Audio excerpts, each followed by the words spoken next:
What's going on? Let me do some housekeeping real quick and fix something that is set up wrong.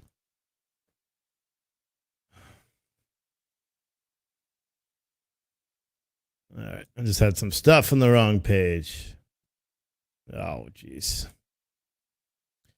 Hold on, people. So my name is Steve. If you're watching this for the first time, you're in for a treat. We're going to talk about some stuff that we don't normally talk about, and I just got to get some things aligned. If you're watching this on Facebook, please make sure you like and share it out to your groups. The groups that you're in. I have a lot of content that's pretty important, and I want to try to get as much of it as out as I can. Jeez, can I talk today? All right. So my name is Steve Oatley. This show is called Freight Broker Live. It is the one and only talk show run by a guy that's an actual freight broker by the day. So that's kind of, my shtick. That's where I am. As you see, we have a new sponsor this month, Trucker Tools. We'll go into their little intro in a minute. But first, here's my intro. My voice cracked. Bro,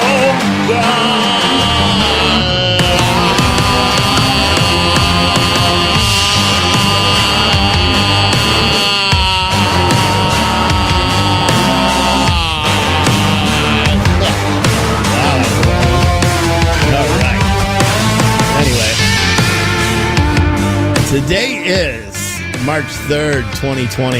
It is 2:02. This is the first live video that I've made thus far in March. Yesterday, I didn't feel like making one. And is that a good excuse not to make one? No, but this is my show, so I can do what I want. And I just didn't feel like making one yesterday. I was pretty busy breaking news. Today, you guys saw we had a bunch of news that we put out too. Some of it tragic, some of it just kind of mind-boggling. We'll talk about that today. We'll talk about some of the other stuff that I broke over the weekend. Also did very well in terms of clicks and people reading it and interacting with it. So we're going to address some of that stuff today as well. We're kind of just going to dive into everything and talk. So obviously I have to open up first with the hurricane. I hope you guys could see, or the tornado that hit Nashville at 1:00 this morning. I believe they got the notice at 12:36 and it touched down, and it passed through Nashville between 1 and 1:10. And it did some major, major damage. Let me try to make this image a little bit bigger so you guys can see it. And let's put it down here.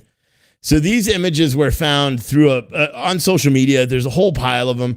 I do have a story up on the website about the driver who drives for Western Express. Western Express has a major hub terminal in Nashville, and that terminal was completely demolished. The video that's listed in the article, and I actually put it up on YouTube as well because I was having a hard time getting it to work properly on the site through the Facebook. I don't know if it's just because so many people read it or were paying attention to it. So the video is up on YouTube, and this driver, he is extremely fortunate. And I'll run through some of these photos. A lot of these photos were all posted on social media. They were taken over the course of the night. I mean, this was a devastating. Like this is the inside of the trucker's truck. He was sleeping in his bunk when the tornado, I don't know if it picked up his truck and just flew it around, but it ripped open the inside of the truck. And this guy gave his testimony of him holding on to the bunk itself, trying not to get sucked out of the truck. I mean, that is an experience that I never want to experience. And you gotta, the guy seems like he's very religious, and I would be too after something like that. That was pretty intense. All my pictures seem to be out of order for some reason. So here's some more pictures of the tornado. I mean, it ruined downtown Nashville. I believe the latest count is 22 people have passed away, hundreds hospitalized. Buildings, they're still doing search and recovery for some of these places. These are massive. This is huge. I mean, this town was demolished. And combined with Super Tuesday, and I believe Tennessee's voting today in the Democratic primary. Who really cares, right? But it's crazy. It's crazy. There's so many different pictures online. There's even more. I mean, these are the pictures that I put in my article this morning, but there are so many pictures of the destruction and just the sheer power. I think they were saying this was like a 3rd degree. I forgot what. I'm not a meteorologist, so I don't know what it. But it was an E3. I think that's what they call it, which is still a pretty big hurricane or a pretty big tornado. EF3. There you go. It was a big one, and it demolished, Nashville. We're gonna hear a lot more about it. I think there's a lot more pictures. You guys can just Google it and look up Western Express and look at what happened to that facility. And I mean, there's in the video, he's describing a brand new building there that they use for recruiting and all this stuff. And he's like, the building's gone. The building's gone. And as you know, and I remember looking at the video and I'm like, that building doesn't look like it makes sense because there's a building way up on a grassy hill with no roads or anything going up to it. And the video goes on and he's walking around. He's showing all the trucks and the trailers beat up and all the buildings and the maintenance bays being destroyed. And then he scrolls up and he goes, oh, there's the new building. The building was literally picked up and flew in the air hundreds of yards and landed on top of this big giant hill. And this wasn't like a shed. This is a full on building. I guess that it kind of gives a testament of construction because the building was intact. It was just literally picked up. It wasn't really intact, but it was literally picked up and then deposited on a hill, several hundred yards away from where it originally sat, which was, I mean, the sheer power of tornadoes is amazing to me. And I am so glad I never have experienced one and I don't ever want to, because that is a frightening sight. I can't imagine what that driver was going through and what he felt like, and anyone else that was in Nashville. That driver specifically, because he was in a truck. I mean, there's reports of drivers that were just driving down I-40 when this thing crossed and getting plowed by them.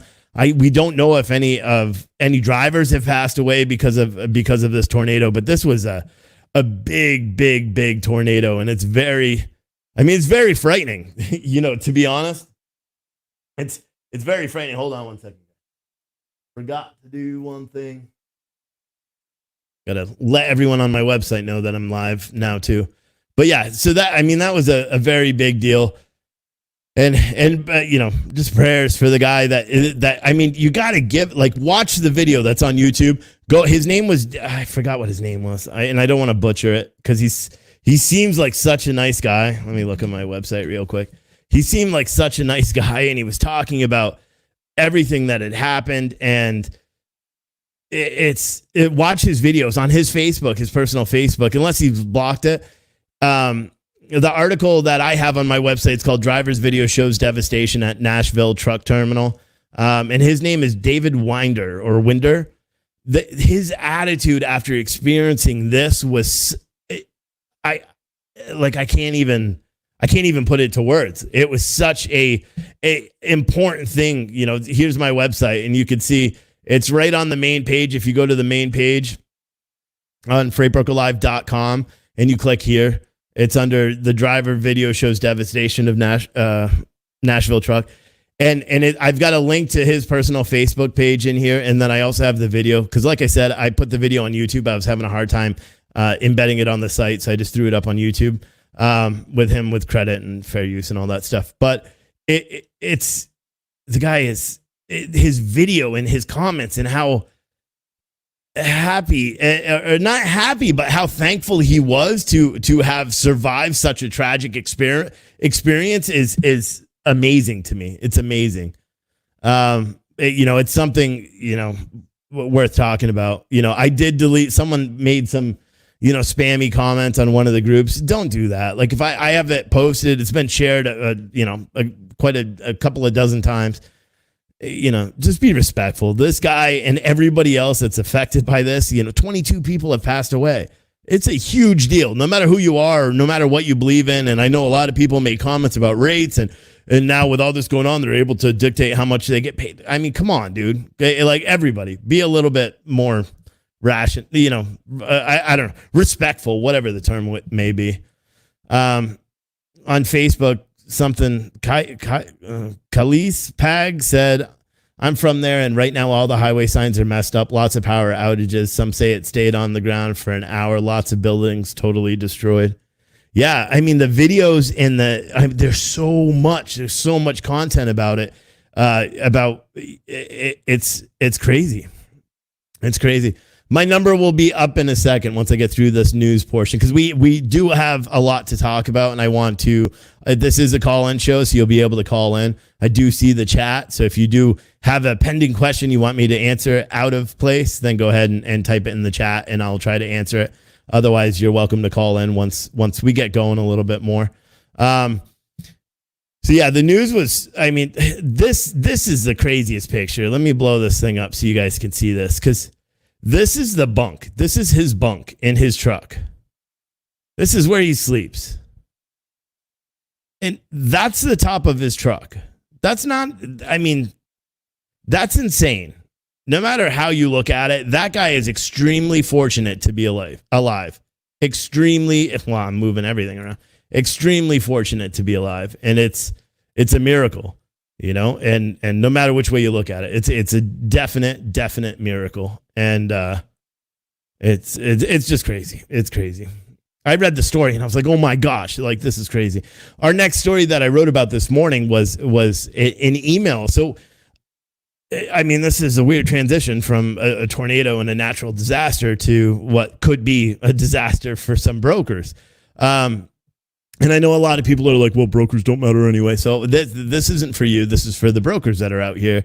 That I think Josh asked on YouTube, is there a whole picture of his truck? I think if you go on his profile, I was pretty busy this morning, but I think if you go on his profile, someone else grabbed screenshots of the actual video. He has so many different videos and so many, he's got a lot of content. But go to my website, freightbrokerlive.com. You can click on the article. You can find the link to his Facebook page, and then you can go. And he's got so much information. Someone else has photos. If the photo that I saw of the truck was his truck, it's a miracle. It's a miracle that he just walked away with a couple of cuts and scratches. You know, it's and I'm not a big like spiritual person, but there's no other way to describe it. I mean, he was in the middle of a tornado. It ripped open the top of his truck, and he was able to survive with just cuts and scratches and document it and help people. He's got drivers that are calling saying, hey, is my car okay? And he's going to verify all the cars and verify different things for different people. The guy is just such a nice person. If anyone watches this and knows that guy, I would love to interview him or just talk to him and just, that kind of reporting and that kind of experience and documenting it all is just something you don't see that much. But yeah, it's crazy. So DAT yesterday sent out an email to brokers, and I wrote an article on this too. This is on my website as well. It's under the freight technology section, I believe. Let me see. Yeah. So it's on, if you go to the main page, you'll see it right here. It's under the, if you go to freightbrokerlive.com and click on the main page and then go down to Freight Tech, you'll see DAT announces price increase for software and users are baffled. And the reason why I wrote they're baffled is because there was a price increase, except the problem with the price increase is that it was not universal. And because of social media and everyone sharing everything, DAT for some increased the price $14. We heard one person said it was $14. Not a big deal, right? $14. It sucks that the load board costs a little bit more with rates being how they are and the economy being how it is. But you kind of got to do what you got to do, right? You just got to keep on trucking. Unfortunately, it wasn't that way. We've got another person whose rate or whose price went up $128 for the same exact plan. So it's not like he had all these other features, same exact plan. Another one who had 2 users, the price went up $64. Another person with the same exact plan as the 2 users with 2 users went up $114. So I surveyed 20 different companies, all who said they received some, it was actually over 20, but all who said they received some sort of, who received the email from DAT. And DAT says that they increased the amount because of all the smart features and everything they're doing with the Book It Now and the the analytics technology and the new rate mate and all the stuff that they're putting out, which is extremely awesome. And I'm not harping on them for that. The only thing I'm harping on them for is for one, you raise your rates substantially up to 33% of what your monthly is. And then you said, hey, it's effective next billing cycle. Why are we raising our rate? Because you say the stuff that you're developing that people are asking for costs, more money. It sucks, and the reason why it was a big article and the article is done very well is because it seems that it's kind of like, okay, we're going to type an email to broker A here and let's increase him $28 per month. We're going to type in, and maybe there was some form and some sensibility to the actual rate increase. But I emailed DAT last night. I emailed them this morning looking for a comment, looking for some sort of clarification on it. And I was unable to get it. And I'm not going to hold off on a story, especially you guys know, if I don't think something's right, I'm going to report on it. And this is one of those things that, usually you get a notice and says, okay, July, your rates are going to come up. It doesn't normally say next billing cycle. And normally it's like, okay, we're raising it 10% across the board for everyone. So you pay $300, you're going to now pay $330. You pay $100, you're going to pay $110. Or something like that, or just add $20 per user or something like that. But it didn't seem like there was any commonality between any of these emails. The emails were the same, but and this is the kicker. This is the kicker. The email, Roman, I'll answer your question in a second. It said, as a result of the significant investments in DAT, as a result of the significant investments DAT continues to make to deliver the best digital marketplace in the industry, you will see a price increase of, and then it would either say whatever, $24, $110, $120, $114, $29. We saw that for a one user account. Roman is saying his went up by $44. I don't know what else. If you have one user and I think you only have one user as well. Maybe you have more. I don't know. But it's crazy because there's no uniformity between it. So then, and the issue with it is they know there's nothing that anyone can do. What are you going to do? You're going to end the relationship with that and just use Truck Stop because you're limiting yourself. I know a lot of carriers were like, oh, is this going to affect us? As of right now, it's not, but imagine when it does. Your rates are going to go up, and then what's going to happen? It's, everyone's commenting right now. Microlithic on YouTube said your account went up $14 to $139 per month. It's crazy. We heard one big company went up $22 per unit. Michael Schultz said his went up $49. So there, as you guys can see from the comments, there is no uniformity. They just said, okay, we're just going to increase the rates. Think about the additional revenue. The only thing that I think they could possibly be doing, and this could be speculation, I think it's the same reason Truck Stop did the same thing. When they release their Book It Now functionality, they're going to have to include that because there's probably no way to separate that system from the actual load boards. That's pure speculation. I don't know, but that's because DAT never messaged me back when I sent them an email. So I really don't know what the case may be. I don't know if it's because... oh, hell, I don't know. I don't understand, why increase. I understand an increase in software, because the emerging tech and with the risk of hacking and all that stuff, the amount that you have to pay to maintain a software is super expensive. But to have it increase that much without, giving a firm understanding, and the email was written as a sales email. It just read like that way. Look at all the cool stuff we're doing, and because all this cool stuff costs money, we're going to just charge you more. And again, they haven't released any pricing on the new rate mate that has a predictive rating tool and the freight rate analytics and all that stuff. They haven't released any of that information. So I'm curious to see if they increase the rate because they're going to be offering all that in, as a package price. And if that's the case, then okay, you guys are getting a great deal. And I see no problem with that at all. It's just the way they handled it, to me, wasn't necessarily the best way to handle it because they weren't transparent. They just said, hey, this is your price increase. But I really don't think, I think just like, almost every other service offering that DAT has, the new features, the Book It Now feature is going to be offered as a module, as an add-on module, that the additional features within RateMate with the predictive rating tool and the historical lane data and all that stuff, all that, those analytical tools are all going to be an additional module that you add on. And if that's the case, and I don't understand why the rates have gone up, anyone's willing.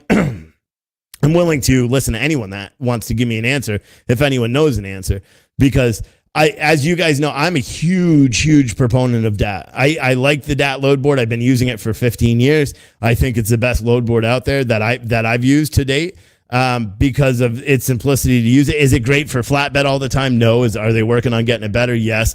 Is all software subject to hacking or being violated or anything like that? Yeah, of course. It's tech. That's what's going to happen. You can't fault anyone for you.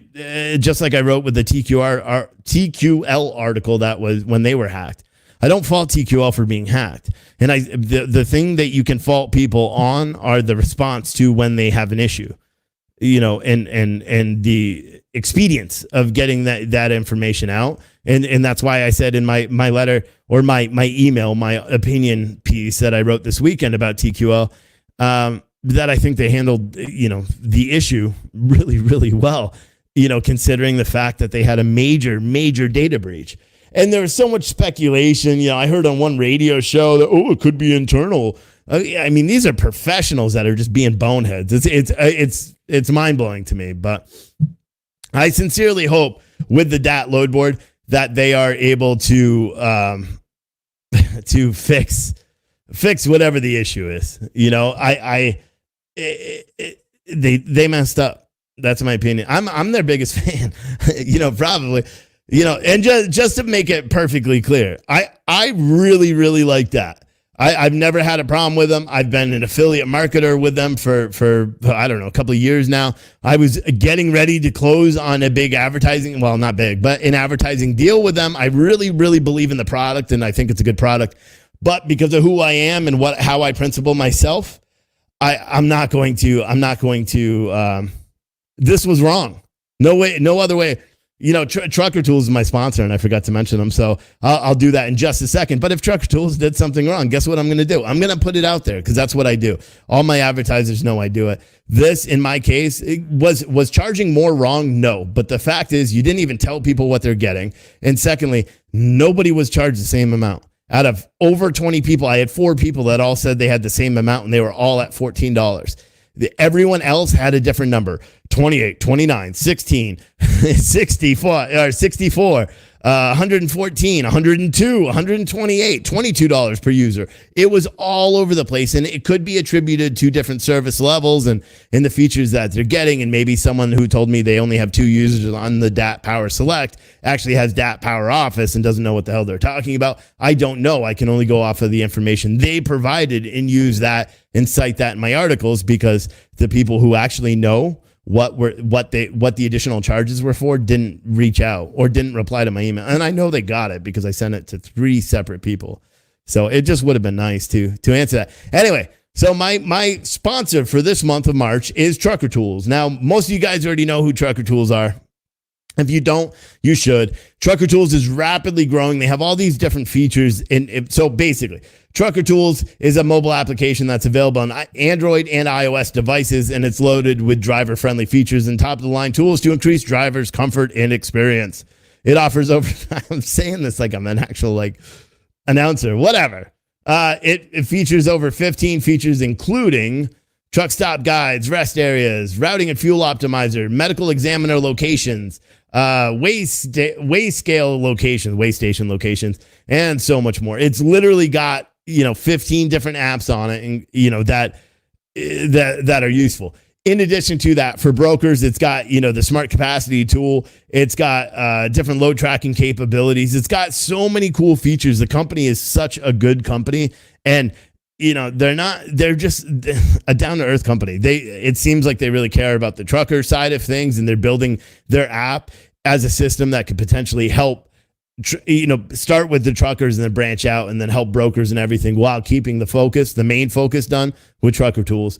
So if you don't have that app, download it. You should have it. I've had it on my phone forever because I use it when I'm driving long distances. Like when I go to Matt's this year, because I'll be there, I'll be using it as well. So make sure you guys download Trucker Tools. It's a great app, and they are my sponsor for the entire month of March.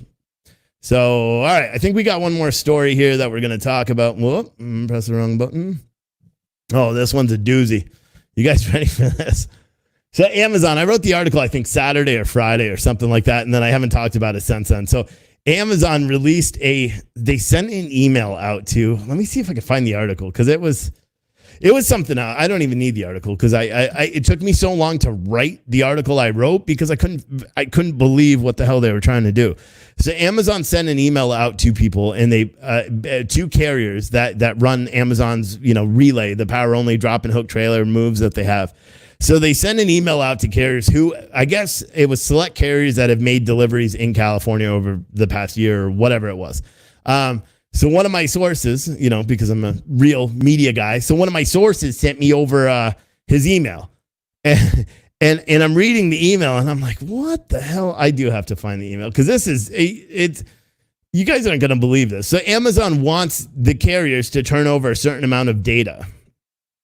And it's not like regular transactional data and all that stuff that you would think. So the article's on my website. I'm only going to go over it real quick. So if you go to the featured tab or just type in Amazon in the search, if you go over here to search, you'll see it. But the article's called Amazon's Next Purge. Amazon tells fleets, send us your driver pay stubs, prompting carriers to question what's next. Now, the reason why I gave it that title, because we know about the Amazon Purge that I named when they were laying off all their people. So this thing with Amazon is something else. So basically, they sent out emails to everybody and said, hey, you need to provide your driver payroll. So you need to provide pay stubs for if you have over 10 drivers, then you have to select 10 or 10%, whichever is greater. So if you had 100 drivers, you got to send 10 drivers. If you got 1,000 drivers, you got to send 10%, which is 100 drivers of their payroll information, complete with driver pay and all the deductions that you take out of their checks. Then and this is part of an audit because Amazon they blamed it on AB5, and they said although there's some really good things coming, in federal court and all that stuff. In case Amazon is watching, guys, there's a temporary and actually I think it's permanent now. There is a preliminary injunction in place that blocks trucking from AB5 enforcement, which means that nobody should have to do this, but Amazon requires it per their contract. So they gave everyone and said, hey, you got to put together all your driver information. Send us all this pertinent personal driver information. Send us how much you're paying them, how much you're deducting off of every paycheck. Then Amazon's going to go through and pick whatever data they're getting, pick which drivers they want to audit. This is a mind-blowing thing. So then they're going to look in their system and say, oh, well, you ran this load over here this day, and you ran this load this day, and blah, blah, blah. And so you got to send in. So then they're going to select to audit that driver, and you're going to have to send in actual pay stubs and payment breakdowns for those drivers.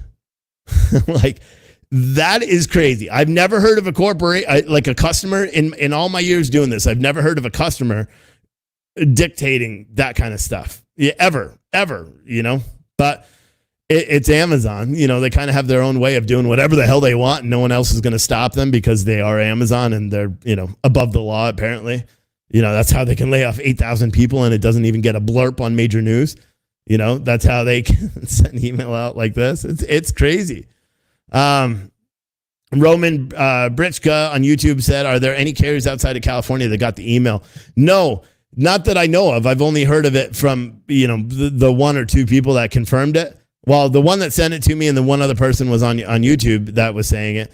But it's really interesting because what it looks like they're trying to do. This is a guess. I took down the allegedly button, so I can't, this is what I perceive. This is my personal opinion on what I think they're doing. They're going to pull all the data in, and they're going to have all that information on driver payroll. And then eventually they're going to say, okay, yep, time is now, just like they did with their legacy versus Legacy 2.0 DSP provider crap, which caused 8,000 people to be laid off. what they're going to do is then they're going to back solicit those drivers. This is my opinion. I can't back it up with anything else, but this is what I would do if I was Amazon. It was in my contract to get all driver payroll. I'd say, all right, this guy makes $16 an hour over here. Hopefully he makes more being a commercial driver, but all right, let's say he makes $16 an hour. We'll pay him 18. Call him, make an offer. We have all of his information. We know exactly how much he's making. Or are they taking it and saying, okay, this driver makes $15 or $25 an hour driving a truck. Let's say, hey, listen, you can become a franchise owner with us. We'll pay you $20 an hour, and we'll give you a truck for free that you can lease from us. And because that builds off of their whole Amazon franchise, I almost said scam, but the whole franchise platform that they've been building off of, whatever the hell it is. It's crazy. T. Hollins on YouTube said Amazon is pulling a FedEx ground. It seems like it. Amazon is. David Quacklebaum on Facebook said Amazon is going to take the drivers. That was my very first inclination. And I remember because when my source sent me this email, he I just like I always do. If someone sends me something, I don't have time to type. So because I'm normally busy, especially after a video. If I just finished making a video, I do all the post edit stuff to get the podcast out there. Cause that we are the #1 freight podcast in the world, according to me. So you guys should download it, freightbrokerlive.com search Freight Broker Live podcast on iTunes and everything and leave it some feedback. Tell me how awesome I am or the podcast is. Anyway. The whole thing with Amazon is crazy. It's crazy. If you can't tell, I am definitely feeling better from being sick all last week with the flu. Finally. I'm goofy as hell. Anyway, it's funny though, because I went to the gym and I killed my left leg. Like my knee is shot, and I hope it's just like a muscle strain and not something more. But it is pretty weak right now and pretty painful. So anyway, Amazon is crazy, man. I don't know what their end game is. Whether they're trying to build out a program or just trying, or someone with no trucking experience actually thinks that okay, we do need to do this and we need to audit all these drivers. I don't think that's actually what it is. But speaking of people with no trucking experience, I didn't get the screenshot, but did you guys see the email that someone sent one of the drivers saying, "Oh, you can safely do 1,100 miles in 12 hours"? That is why we need some sort of credentialing system in place so people don't become brokers without any experience.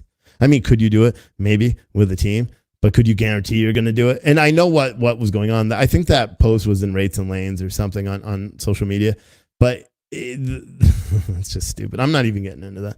There's so much crappy people on social media recently, just reading what some people write or listening. Oh, here's the next story we're going to talk about. So we're going to talk about the coronavirus.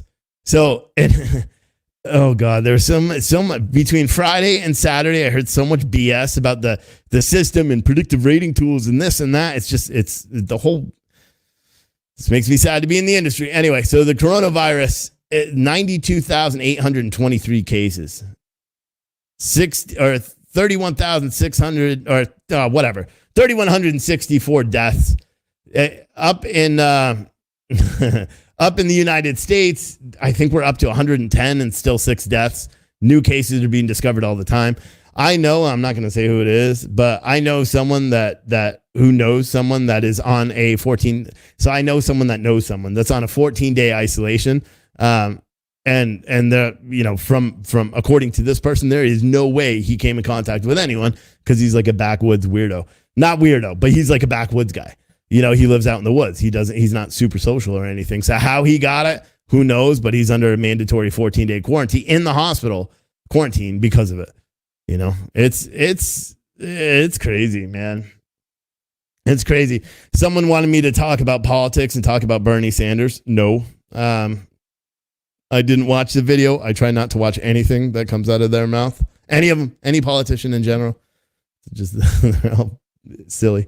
Anyway. All right, let me open up the phone lines. You guys have anything you want to talk about, call in 914-803-4008, 914-803-4008. I'll try to do my best to get to it. Please be appropriate when you call in. I'd rather not have to edit the video because it's a pain in the ass and I don't edit it. I just take it down. So please call in and be appropriate. All right, Pers Mall on Facebook said Amazon, no business ethics whatsoever. I don't see. Here's the truth. From a business standpoint, I completely see what they're doing. I don't agree with it on a personal level, but from a business standpoint, it's kind of brilliant. Think about it. They're utilizing other people to gather all their data, and they're being funded. They're self-funding themselves through the Amazon Workplace and Amazon, servers and all that crap, whatever the hell that's called. I forgot. But they're basically paying for all, and that's why they could take a loss on their trucking side. And they're building it up, and they've figured out, we could do the power only moves and source that capacity. It's the same thing. It's just like a year behind. It's the same thing as what they did with their DSP providers. It's the same thing. They're basically figuring, they took all the data from the DSP providers, because this is I think in December of 2018, they started requiring all their DSP, which are the final mile, the guys in the vans that are making the deliveries to your houses. Those guys all started making or having to use Amazon's preferred payroll providers. And Amazon had access to all that information anyway. But Amazon required all their DSP providers to use Amazon's payment, and they didn't pay for it. It wasn't like you get it for free. No, you may have gotten a discount or something. But you were required, if you were pulling an Amazon contract, to use their payroll provider. Why? Because they had access to all that data anyway. And that's what they did, is they strategically replaced markets. Let's just say Dallas. They took Dallas and said, okay, look at how much these guys are making for making the deliveries. They're all making $15 an hour, because Amazon also told all the DSPs, no matter what, because we are in Washington, we pay all of our people $15 an hour. So do all of you now across the country. I don't disagree with that anyway. I think you need a livable wage. Is $15 a livable wage? Nope. But it's better than $10 an hour. Anyway, so they paid a minimum, their drivers $15 an hour. They had all the data that you need to actually figure out whether a lane is profitable or not. They knew what they were delivering. Here's the kicker too. All these DSPs that had the vehicles, all the vehicles themselves, the majority of them are leased directly from Amazon. So as soon as Amazon pulls the contract, they're also pulling these vehicles back. The companies don't own them. The only thing the companies owned were the clothing, and I don't know how much they paid for that, and the little, cell phone, mobile tablet things that they used, that are like $300, $400 a whack. So they're out, but they didn't own the warehouse. They didn't own the trucks. They didn't, even the warehousing staff and some of the operational staff were Amazon direct hires and Amazon direct employees. Like me as a business owner, if Amazon came to me and said, hey man, we want you to run your own business, but you got to pay them what we tell you. You got to run where we tell you. You got to use our tracking app. We'll rent you a truck, but you never own it. Come on, red flags were probably going. I know what they did is they got all these people to come in and pull all this contract for good money while they sat and analyzed all the data. And they said, oh shit, we can do it for a lot cheaper, so we're just going to take it. That's exactly what they're doing to trucks. That's exactly what, and I said it, last year. As soon as I was setting up a carrier and I realized what the hell was going on, I said it, because I used to work as a consultant setting up carriers with Amazon or helping them just get business or do whatever. And it's crazy, I don't fault them from a business standpoint. It's freaking brilliant, to be honest, but it's going to hurt. It's going to hurt a lot of these little independent owner operators that are out there pulling Amazon's freight. And then Amazon's going to pull those contracts, and these guys are all going to sit there and go, what the hell? Because they don't know how to use load boards. They don't know how to pick up loads and all this stuff. Because I don't think that they're included in all this capacity crunch and all this other BS that everyone always talks about. That's crazy. Hector Padilla said, I just find it ironic how lately Amazon is taking down vendors for price gouging on moral grounds. Yeah, I don't know. The whole thing is silly. I mean, Amazon is, I think about from a business standpoint, they're freaking brilliant. Jeff Bezos or whatever the hell his name is a brilliant dude. But he's brilliant. And yeah, I don't know what you're talking about, Hector. Hector, you said, I just find it ironic how Amazon is taking down vendors for price gouging on moral grounds due to the virus. I don't know what that means. I'm missing something there, but you could try to go. Josh Marcus at Rockford Transfer said, every time I hear a cough, I think Corona. Yeah, me too. You know, like the other day I was at the gym. Yesterday I was at the gym and I killed it yesterday. But I was using hand sanitizer in between every single freaking lift. Because I'm not, I just got done being sick and I certainly don't want to catch a coronavirus from a bunch of people in the gym. Because, the majority of them, I don't go to one of those lame ass gyms. I go to an actual weightlifting gym, a power gym, powerlifting gym. So it's, they're not washing their hands normally now after they touch equipment. And it's scary, man. I think about it all the time. We've slowly started stockpiling stuff in our house because who knows? The shit's going to sell out. We have 2 cases here in Florida. As of, this morning, there could be 500 cases by now with the speed and progression. The news is like, China has 124 new cases, and it's the lowest that it's ever been. 124 new cases in a day. That's incredible. It's insane. You know what else is insane? And this is going to, I don't even know if I want to show you. Look at this. That's live right now. Dow Jones Industrial Average is down 874 points. That's live right now. It started up this morning. It was up 750 points. And then whoever it is that does whatever they do, the Feds cut the interest rate in half, even though they said there's no reason to panic. We don't need to do it. We don't need to do it. I can't move this off my screen. Hold on. We don't need to, reduce the interest rate. So they reduce the interest rate out of, a precaution for the coronavirus. And of course, as soon as they do that, Dow tanks. After we have our strongest day ever yesterday with 1,200 points. I swear it's set. This whole thing is just set up.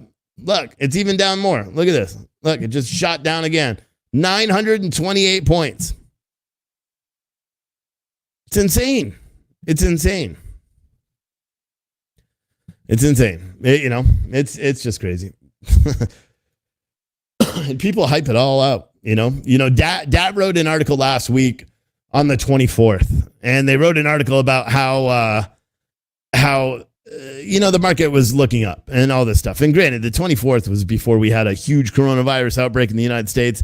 Rates hadn't really, or the market wasn't really, it was down because that was the 24th, I think was Monday.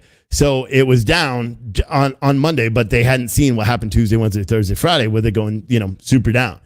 And then another media outlet writes a rebuttal to their blog post. And I read the blog post and I thought kind of the same thing as these guys, that was called wishful thinking, but then, there's another media group or blog or whatever the hell you want to call them. They ended up writing a rebuttal to that. And we're just shitting on it, basically. Excuse the language, whatever. This is a trucker show. They started crapping on that article saying, no, freight rates suck. The rates are going to suck. The world is ending, blah, blah, blah. Buy our tools. And it became both of these companies were competing against each other because they have competing markets or competing technology in the space. And the stupid thing is they both have, what the hell's the right word? They both have platforms. They both have people that read them. You know what I mean? It's like the article, and I know that, the doom and gloom. I mentioned doom and gloom, and so did everybody else on Saturday and Friday. They mentioned doom and gloom and saying, oh, we have a duty to report on the negative. We do. All media does. I consider myself a media outlet. I have a duty to report on the negative, but I'm going to pick and choose which ones I'm going to write about. A tornado that strikes and kills 22 people, yes. A trucking fleet with 14 trucks who closes with a horrible safety score and freight guard reports out the ass? No, I'm not going to report on that. Why? Because that's the type of carrier that we want to leave the industry. It doesn't matter if, the cost, the reason for them leaving is because of higher insurance rates.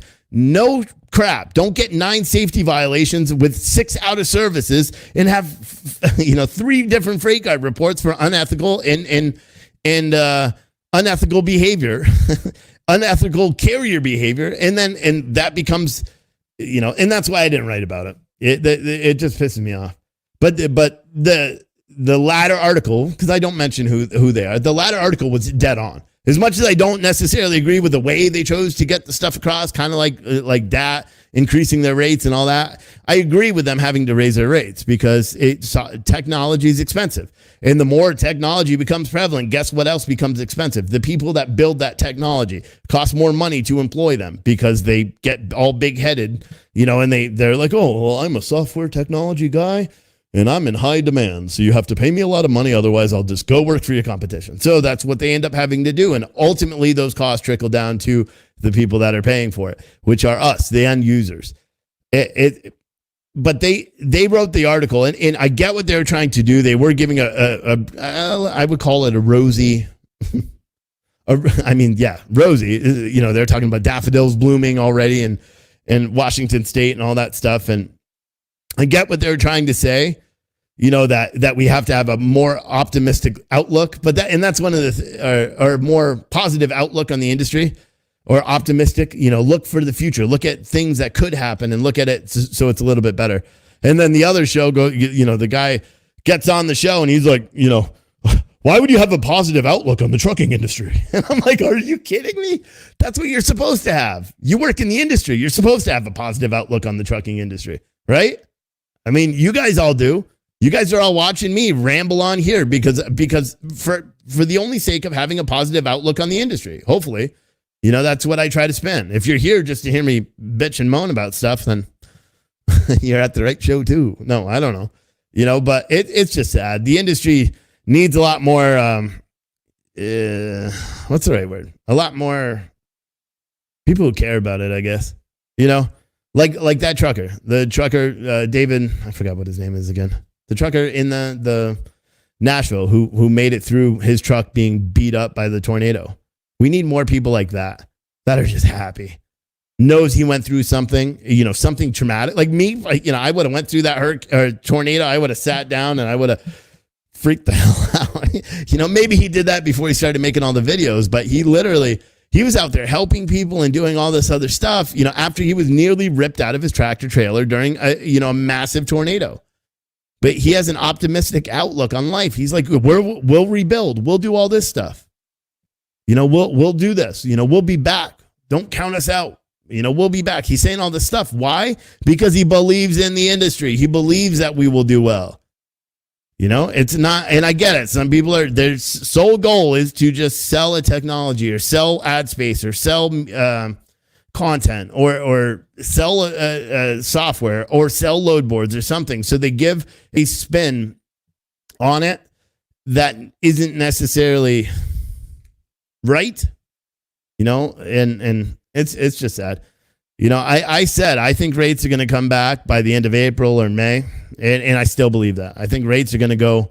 I think rates are going to come back. I think we're going to finish out 2020 with it as a good year, And if I'm wrong, I'm wrong, but that's it. And I hope this coronavirus crap goes away, by the end of this month because I'm going to Matt's and I want to have fun. I think it's a cool show, and I'm very excited to go to it.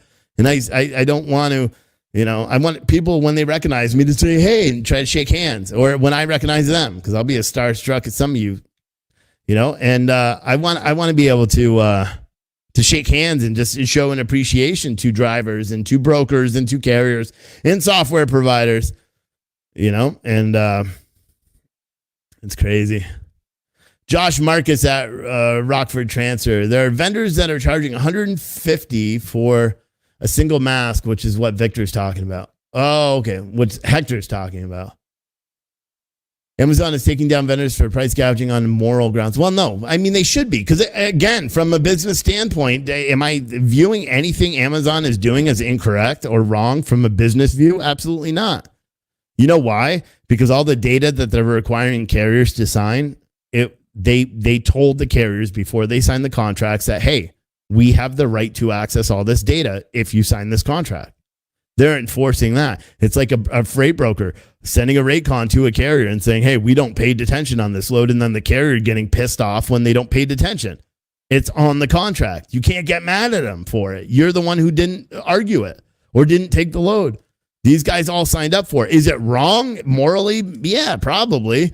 I mean, why? And how are you going to get around it for your employees? Because while you may have gave permission for your information to go, you certainly, I don't believe, I could be wrong, but I don't believe, for example, if I work for Joe Blow's Trucking and Joe Blow's Trucking just got an email from Amazon saying, hey, you need to provide all my personal information, I'm going to tell company, hey, you send my shit, I'm going to sue the crap out of you. Because that's me. It's my information. I can do whatever the hell I want. But, you know, if it's me as a company owner and I go and I just blindly send out all the information, especially with identity theft and phishing scams and all this stuff that goes on every day, I mean, it wouldn't be good. Roman Brichka said the other media company also talked about the DAT article yesterday in one of their episodes, dissing the methodology of using post-lane data to predict future rates.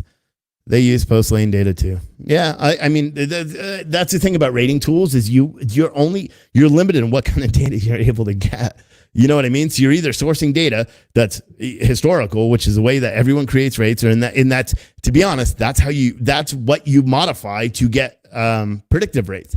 So for example, if I take all the rates that I've paid out in the past couple of years and I average them all out, and then I get some little fancy lane average, and then I say, oh, there's a hurricane, or, oh man, there's a massive tornado that wiped out Nashville. So Nashville's freight is probably going to pay a lot today because you can't get in there to go get it. And if you have hot, like medical equipment, let's say those masks that Amazon is, or that people are trying to sell on Amazon for $150. Let's say there's a manufacturer there that needs desperately to get his load of medical equipment to an Amazon distribution center in Georgia.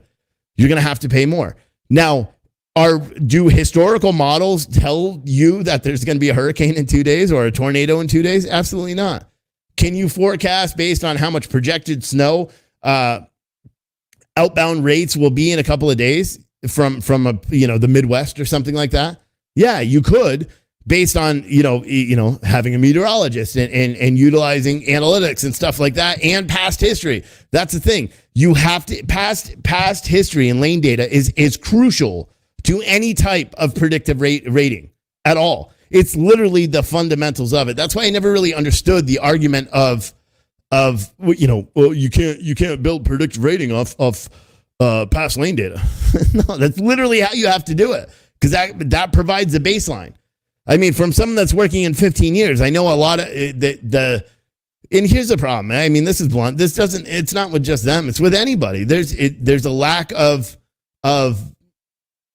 there's a lack of knowledge in the industry. You have some like brilliant. To be honest, I wrote a whole article about it Sunday, and then I decided not to publish it because I didn't want it to interfere with some of the legal stuff I am planning in the next, day or two. Just said too much. Now I'm going to edit this. Anyway, here's the truth. I don't care who provides a predictive rating tool, no matter what. If it's an accurate tool, I think everybody should have it. I don't care who provides that. I don't care whether I like the company or whether I don't like the company. I don't care if they charge too much or they charge too little. I don't care where they get their data, as long as it's an accurate software.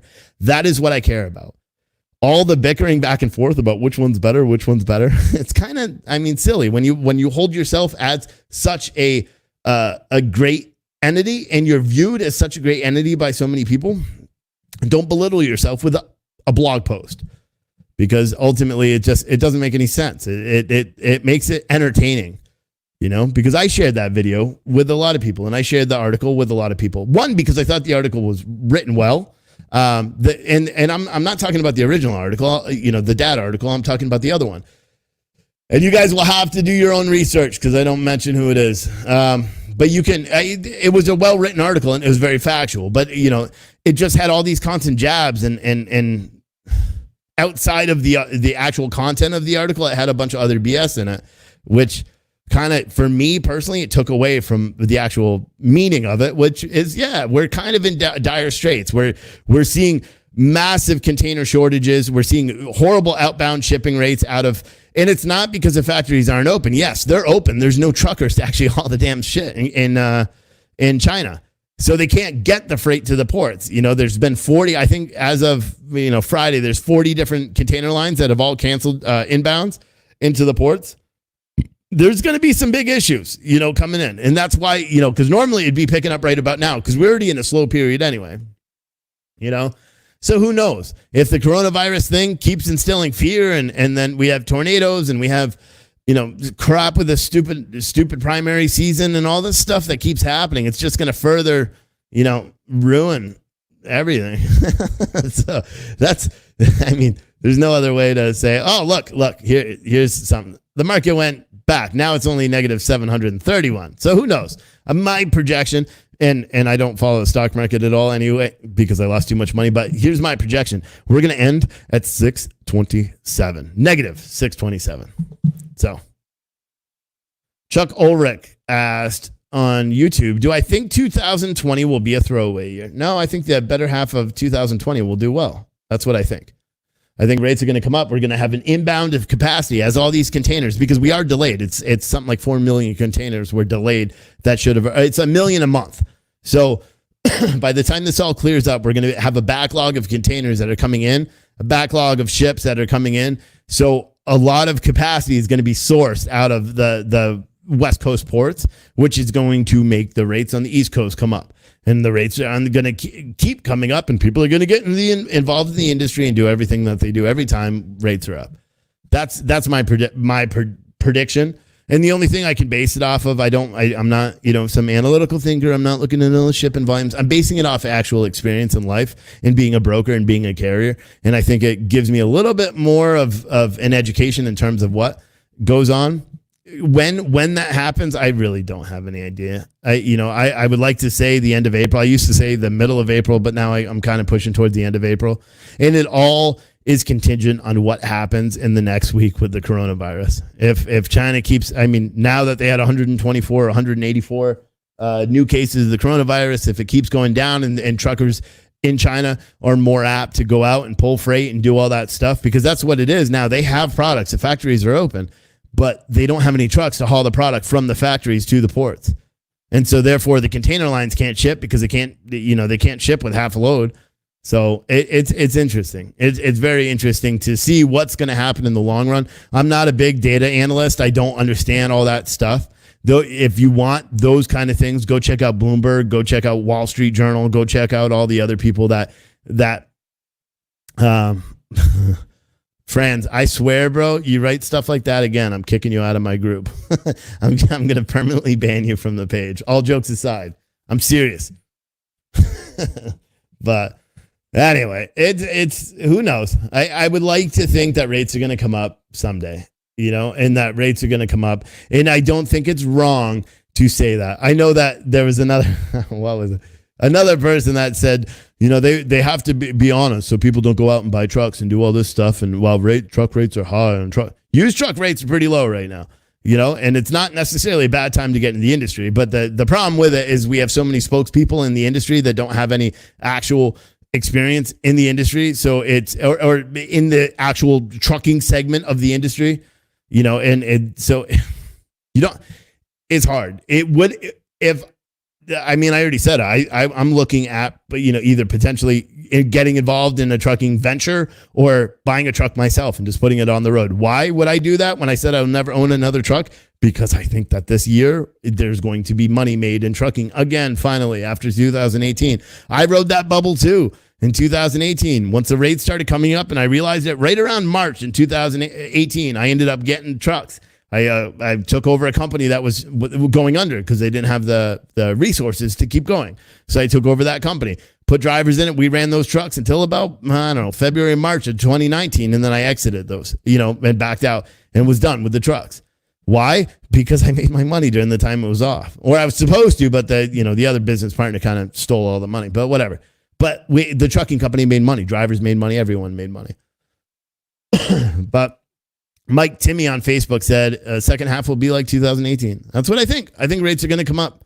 I think rates are going to be well. Again, it's different. You have to have some, it's different. When you deal on a full truckload market, you can see things based on the trends that you actually work in and you live and breathe every single day. I don't fault people for, trying to be a little bit more optimistic about it, to be completely honest, or a little bit more pessimistic about it, as long as they're doing it to themselves. When you become becoming a pessimist or just saying, oh, well, I think we need to shoot for the bad and hope for the best.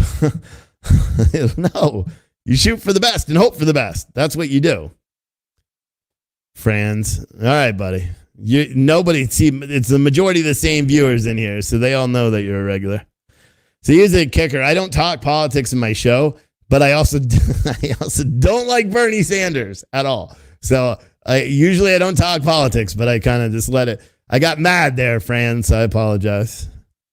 Ed Wilbur said, "You're not the only one saying that. I heard it from a few big asset companies that think the last half of the year is going to be very big." It's gonna be, bud. That's it. And the only thing I can base it off of is just my experience in the industry. 15 years of doing it, seeing the ups and downs, owning trucks, going, losing my ass, making a crap ton of money. That's the only thing I could base it off of. If I sit and look at numbers, I'm gonna go stupid because it's not gonna make any sense. You can only predict so much. Nobody predicted that this tornado was gonna hit today either.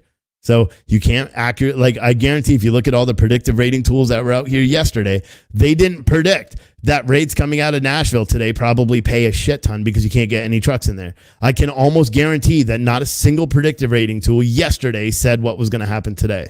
So everything else is kind of all goofy. You know what I mean? It's just all goofy. Justin said, yeah, I'm not doing that. We're not talking about any of that stuff. Chuck Ulrich said, L. Wilbers is the greatest keyboard player in the Cincinnati tri-state area. Are you guys all friends, bro? You guys are all weird. I've talked to two of you guys, so I know. Garrett Wilson said, Ed Wilbers loves me. Okay. Good story, bro. Hey, you guys want to see a commercial? There you go. I'm simply the best, better than all the rest. Yeah, better than anyone. I'm the best.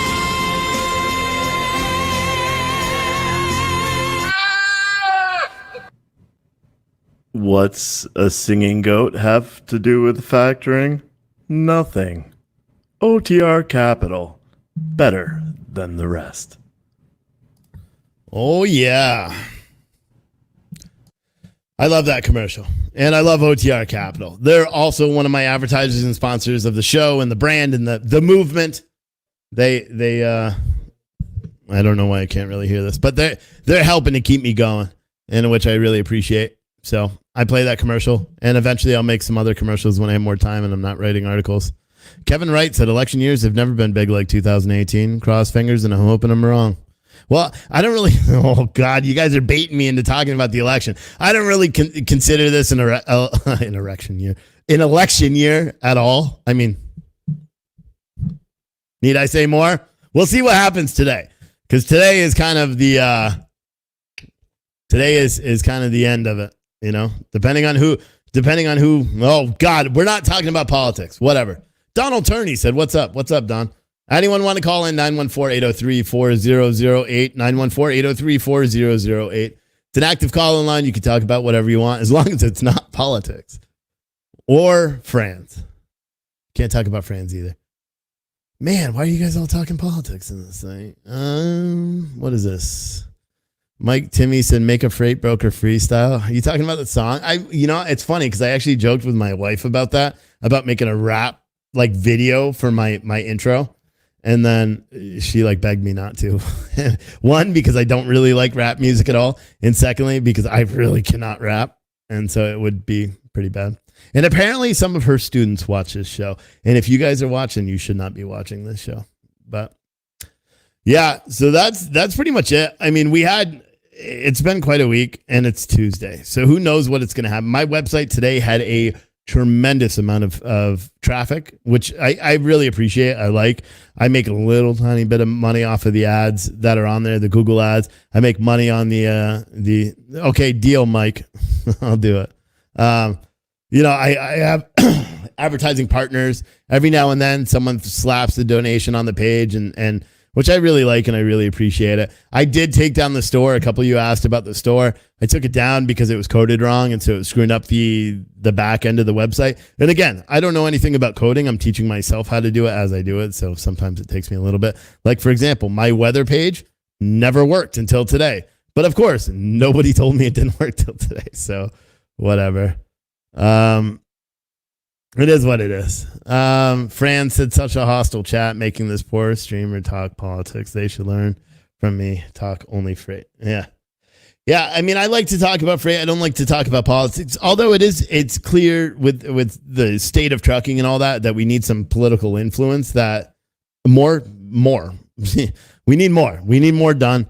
You know, there's a lot that's screwy about everything. And again, it has to do with, you know, FMCSA's leadership and who's in charge and what their actual goals are and values and all that crap. But it kind of falls into the political line of things. And most of you guys don't know, I was involved in politics in my civilian life, you know, my life away from these brands, the Freight Broker Live and my work life and all that stuff. But I don't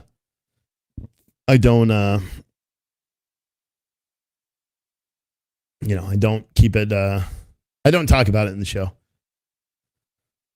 Mike, maybe whatever I feel, whatever the day is, because, you know, half the days I agree and the other half I don't. But because Mike said, let me guess, you're a Trump guy. So that's about as political as I'm getting. And I said, some days I am, some days I'm not. You know, it depends what he tweets. But that's as far as I'm going. You know, I want our country to do well. I want freight to do well. I want people to do well. And I want everybody to fricking get along. You know what I mean? I want people to stop being little, you know, tough guys on social media. I want people to not get threatened when someone else is doing something great. I want, you know, truck drivers to care about brokers and brokers to care about truck drivers. And I want people to make a bunch of money. And I want a bunch of stuff that, you know, it's probably a little bit out of reach, you know, but there's always hope. If Waymo can drive away with $2.25 billion in series, what was it, A or B funding? Who knows? There's a future for everybody. But that's it. You know, I don't know what else to say. I think the show's over, guys. We got a lot of stuff. I've got a couple more articles to try to write today. We've got some more stuff we'll talk about tomorrow. Make sure, if you haven't already, you download my podcast, please. If you're watching this on Facebook, when you end the video, share it out. Do whatever you got to do to help build my brand. Tell all your friends to subscribe and like and do all that stuff. I literally, here's my goal. And this is my goal. I haven't told anyone my goal is I want to be the biggest and baddest, honest freight media company out there. And there's not very many freight media companies, but specifically, you know, I'm not going to have a big podcast and all that stuff. What I want to do is provide a real look at trucking so everyone can prosper and everyone can get an education or the training programs I develop and all that stuff. So people can just really learn to respect the industry and get into the industry for the same reasons I did. One, because I made a crap ton of money doing it. And secondly, because I love it. I love the industry, no matter which, even when it's bad. I've left the job to go work other ones, and I've always come back. Why? Because it's good. I can make a lot of money once you actually learn how to do it. And I want everybody else to work in the same, to feel the same way. And the only way to do that is through making videos and writing articles that are relevant. Now, am I a writer? No. If any of you guys want to write and contribute to the site and write, I'll give you a login. You can post your own articles and all that stuff. I don't care. I want to make it just an honest media outlet that provides as much information as we can, you know, and it's a full-time job for me. So I want it to be, you know, a full-time job for everybody. And I want it to be an industry that my kids can work in because it's something that I love. You know what I mean? It's something that I love. And so that's my long-term goal for Freight Broker Live is I want it to be just the biggest, baddest, most honest, transparent, you know, because you know what I'll never do is I'll never have an advertiser call me and say, you can't print that article. That puts us in a bad light.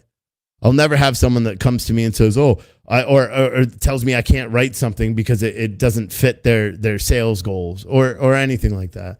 Because unfortunately, that's what happens in media. It's not just, and so maybe I'll fail, but that's what I want it to be. I want to just keep enriching myself and my industry and do whatever I can to contribute to you guys enjoying the industry.